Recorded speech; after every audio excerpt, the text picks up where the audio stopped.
ব্যক্তিগত জীবনে কৃতজ্ঞতার অভ্যাস গড়ে তোলা দারুণ একটা ব্যাপার।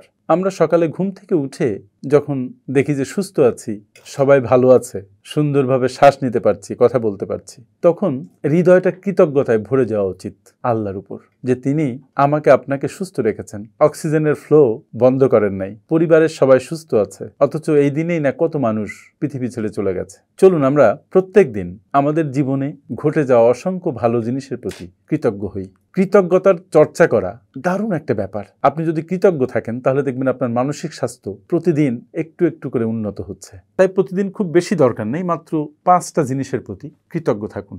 এই কৃতজ্ঞতার মধ্যে যারা যারা আপনার জীবনে অবদান রাখছে, যে যে জিনিস আপনার জীবনে অবদান রাখছে তার প্রতি কৃতজ্ঞ হন। যেমন আমি এখন রেকর্ড করছি, সামনে ক্যামেরা, আমি ক্যামেরার প্রতি কৃতজ্ঞ হতে পারি, যদিও সেটা বস্তুগত জিনিস।